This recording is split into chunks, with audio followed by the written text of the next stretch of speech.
Hello, it's me Adnan Rahman, market analyst for Errante. I hope you guys are doing well. This is a very short video regarding the fundamentals of UK or GBP. I'll explain you in a 5-minute time frame what to do and what's happening regarding the UK market. Okay. First of all, we had this employment figures on 21st. Okay, and what did we see? That the unemployment rate was stable and steady at 2.4%. This was a good news for UK. And then we had this wage growth. It went to 5.6%. That was, it exceeded its 5.4%. And this was also something good for this UK. And when I say good for the UK, what is the meaning of that basically? It means that when the wages are high, okay, when the wages are high, that means eventually people are being paid more, and then they can afford expensive things. And when they can afford expensive thing, obviously inflation rises. When inflation rises, to control this inflation, they have to rise the interest rate as well. Either they have to rise the interest rate or they have to keep it steady like this. In both the scenarios, there can be a high or a steady tone for interest rate. So in that case scenario, when the wage growth was higher, above 5.4%, we could assume that this scenario may take place. Okay, same thing goes for this one, and same thing goes for this one.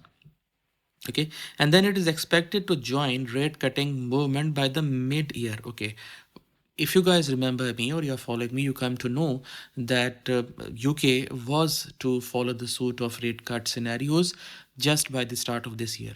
But then now you have, while having this kind of a data, okay, this kind of a data, what it's expecting to have a rate cut in the mid of the year. Okay, so now the rate cuts have been carry forward, you can say, further or slipped further ahead, the rate cuts. Okay, even though in this scenario a 25 bp cut is still expected, keep this in mind, it can happen. Okay, this is what the traders are pricing in. On the other hand, UK outperformed euro. Okay, why? Because there are steady expectations of a ECB rate cuts. That's why UK outperformed euro as well. And same thing goes for the Swiss franc, when SNB openness to negative interest rates if needed news was out as well. Okay, so these two things were like on a weaker note, these ones, and this one over here was in a positive note. And what is this positive note?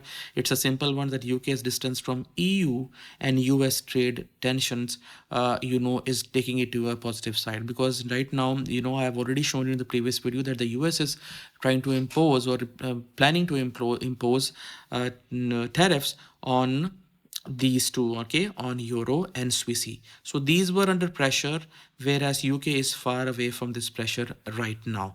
So in other hand, what we can say, that it was a green, okay, a green picture for the UK. Okay, and that is the reason why from the 21st, this was the 21st, okay, after this news of the employment, we could see this one type of a support formed over here.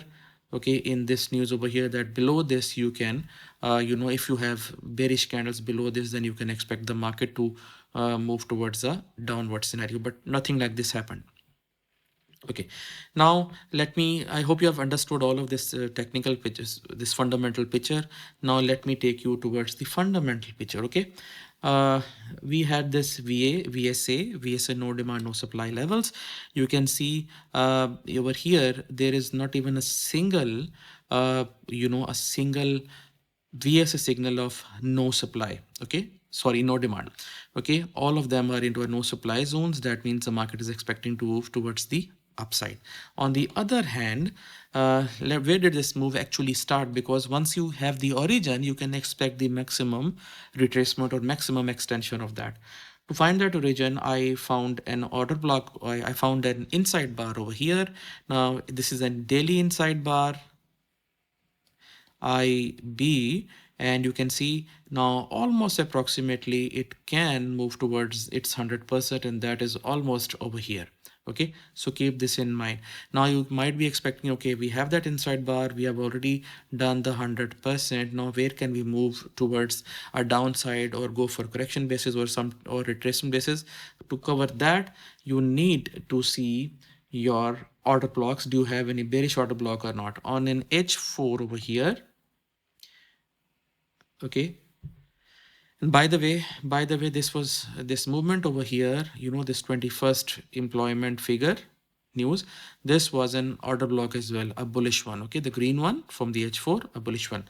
Now we have an unconfirmed bearish order block over here. So if we have market or candles moving below this order block over here towards a downward side, then we can expect the market to properly follow this suit and find weakness in terms of having a fundamental, given that a fundamental picture is also connected. Okay, for now, this breakout is very important. Okay, to go bearish, this breakout is very important. Okay, so this was the whole scenario for the GBP, and in a couple of minutes I'll be back with something regarding Bank of Canada, because we have Bank of Canada news as well. So stay tuned. Have a good day. Thank you.